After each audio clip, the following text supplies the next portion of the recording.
Ready start.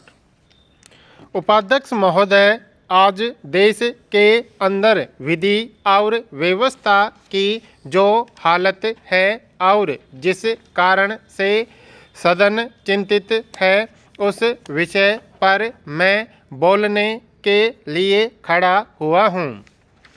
इस विषय पर जो भिन्न भिन्न वक्तव्य मेरे साथियों ने दिए हैं, मुझे बड़ा आश्चर्य होता है। आज यह प्रश्न गंभीरता के साथ सदन में रखा गया है। यहाँ गंभीरता से चर्चा होती है कि देश के अंदर उग्रवाद या आतंकवाद पनप रहा है। इसके पीछे मुख्य कारण गरीबी है, शोषण है, भुखमरी है। मैं इन कारणों को नहीं मानता। मैं जिस क्षेत्र से चुनकर आता हूँ, उत्तर प्रदेश के अंदर या सारे देश के अंदर ऐसे बहुत से क्षेत्र हैं कि आर्थिक दृष्टि से इतने पिछड़े हैं, इतने गरीब हैं, इतनी वहाँ भुखमरी है और विकास का काम भी 55 वर्षों में वहाँ कुछ नहीं हुआ है।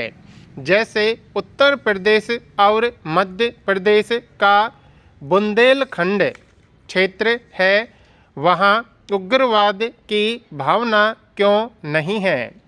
वहाँ पर नौजवान देशभक्त क्यों है? वहाँ आज नौजवान कानून और व्यवस्था के अंतर्गत देशभक्ति की भावना से ओतप्रोत होकर कार्यक्रमों को लेकर अपने क्षेत्र के विकास के लिए चाहे राज्य सरकार हो चाहे केंद्र सरकार हो, तत्पर हैं। वहाँ पर आंदोलन होते हैं, लेकिन आंदोलन की दिशाएं भिन्न हैं। आज जो देश के अंदर आतंकवाद पनप रहा है, उसके कारणों को जाना जाए। मुझे छोटी सी बात याद आती है। मैं उस परिप्रेक्ष्य में नहीं जाऊंगा। घर में आग लगी घर के चिराग से। आतंकवाद अगर पैदा हुआ है तो वह सदन में बैठने वाले राजनीतिज्ञों द्वारा पैदा हुआ है, बड़े बड़े नेताओं द्वारा पैदा हुआ है। और यही कारण है कि आज हिंदुस्तान के अंदर आतंकवाद पनप रहा है। आतंकवाद देश की एकता, अखंडता, एकात्मकता को चुनौती दे रहा है। एक प्रश्न बनकर खड़ा हो गया है। आज इस देश के सामने सबसे बड़ी आतंकवाद की चुनौती है। यही चुनौती है कि देश की एकता और अखंडता की जो देश के अंदर आतंकवाद है, चाहे कश्मीर के अंदर हो, पंजाब के अंदर हो, असम के अंदर हो, उत्तर प्रदेश के तराई क्षेत्र के अंदर हो, राजस्थान, हरियाणा, मध्य प्रदेश के कुछ क्षेत्र के नक्सलाइट्स हो, मद्रास या तमिलनाडु में हो, किसी रूप में वहाँ आग सुलग रही है, वह बंद हो। अगर इसके पीछे भी चुनौती है तो देश के लिए सबसे बड़ी चुनौती है राष्ट्रीय एकता, अखंडता की।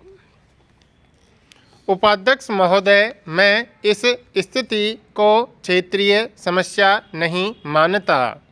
इस समस्या को मैं इस सरकार की समस्या नहीं मानता हूँ। यह सारे हिंदुस्तान की राष्ट्र की समस्या है और सभी राजनीतिक दलों को इस संबंध में अपने राजनीतिक मतभेदों को भुलाकर सच्चाई के आधार पर, वास्तविकता के आधार पर आज इस बात का निर्णय करना पड़ेगा। इस पर यह नहीं सोचना पड़ेगा, मान लीजिए आज किसी भी राजनीतिक दल के अंदर ऐसे कार्यक्रम हैं, ऐसी योजनाएं हैं, कार्यकर्ताओं की मनोवृत्ति है जिससे देश की राष्ट्रीय एकता, अखंडता की रक्षा हो सकती है, यह मजबूत हो सकती है, तो सब दलों को उस प्रकार के कार्यक्रमों को बनाना पड़ेगा। आज मैं इस विषय को उठाना चाहता हूं कि जब तक कश्मीर के अंदर 370 धारा समाप्त नहीं होगी, कश्मीर के अंदर आतंकवाद की जड़ें नष्ट नहीं होंगी।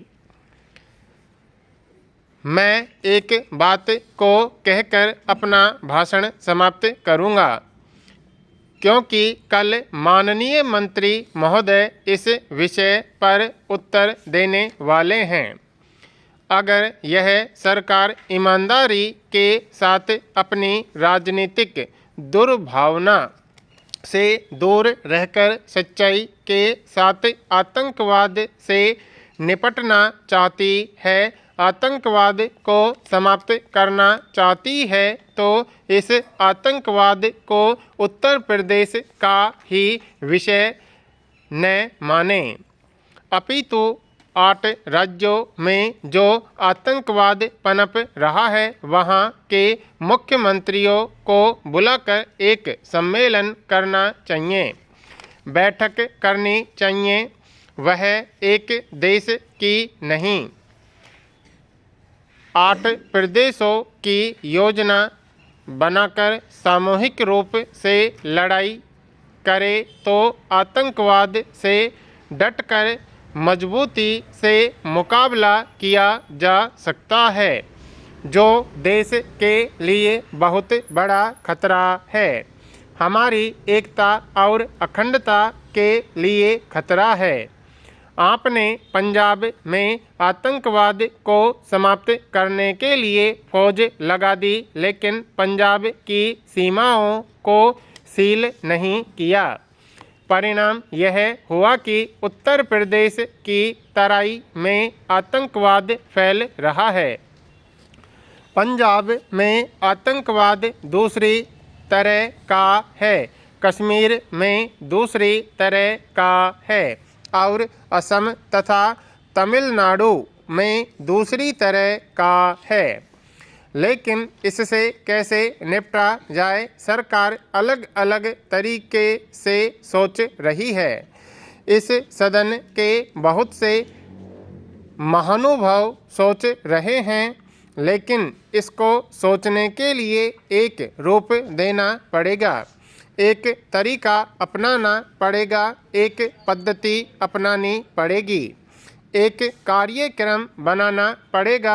जब इस प्रकार का सोच होगा और सदन में सरकार सभी को विश्वास में लेकर इन प्रदेशों के मुख्यमंत्रियों के साथ बैठकें करेगा और एक योजना बनाएगा, तब तो आतंकवाद से निपटा जा सकता है, अन्यथा नहीं।